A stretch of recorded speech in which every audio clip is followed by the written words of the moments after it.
Hello, everyone. Welcome back to Star Flag Media Gaming. My name is Anthony, and recording from beautiful San Andres Island in Colombia. Still out here doing my thing.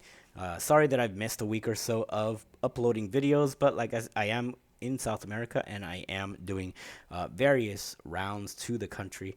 But I decided, it's time for me to update the channel with some news. And this week we had Nintendo of America president Furukawa announcing that, the elections, that may be important for some Americans, but you know what they really want to know? They want to know about the Nintendo Switch 2. So in the middle of the night, out of nowhere, we get a tweet from Nintendo of Japan, and this is Furukawa, and it says, "At today's corporate management policy briefing, we announced that Nintendo Switch software will also be playable on the successor to Nintendo Switch. Nintendo Switch Online will also be available on the successor to the Nintendo Switch as well. Further information about the successor to the Switch, including its compatibility with the Switch, will be announced at a later date." So while we know, obviously this is confirmation. Of course, we knew that a Nintendo Switch 2 was coming out. We didn't know, or we weren't sure of, if there was going to be backwards compatibility. After we saw the 3D prints of the shell that got leaked out earlier in the year, then it kind of looked obvious that, hey, this thing really should play Nintendo Switch games.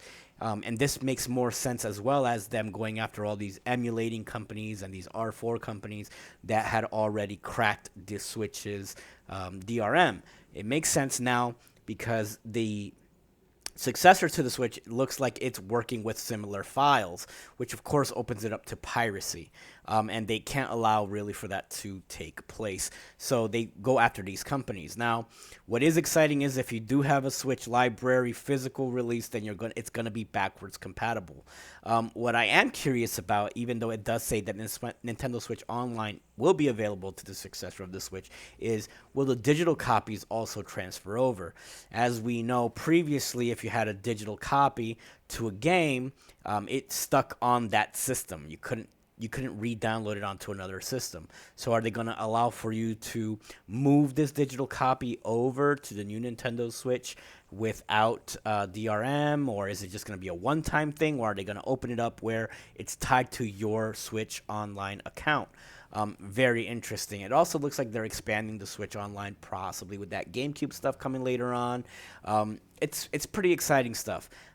Really, it's just a bit of information, not much to go off of at this time, so it's hard to get terribly excited, but at the same time, it is really cool to know that if you have thousands of dollars or hundreds of dollars spent on Switch games already, those games will transfer over to your new Nintendo console.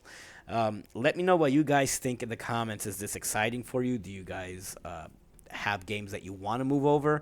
Also, is the Switch hardware going to work in a way where it updates the graphics or the performance in some of these games where, hey, maybe Breath of the Wild was running at 30 frames per second, now we can get it in an ultra high def at 60 frames? Is that something that you think will happen? As always, just let us know in the comments below what you guys think. I'll try to keep updating channel with smaller videos here and there. I will still be out here in the next couple of weeks at the very least in this country. So keep me posted on anything you guys might want to see or hear. I am working on a travel video as well. I'll be editing all of that later on for the channel as well. But yeah, thank you guys for joining me here at the channel. And as always, leave that like, share, and subscribe. And make sure to follow us here on Starflag Media Gaming and also at Rumble at the Echo Chamber. Thanks.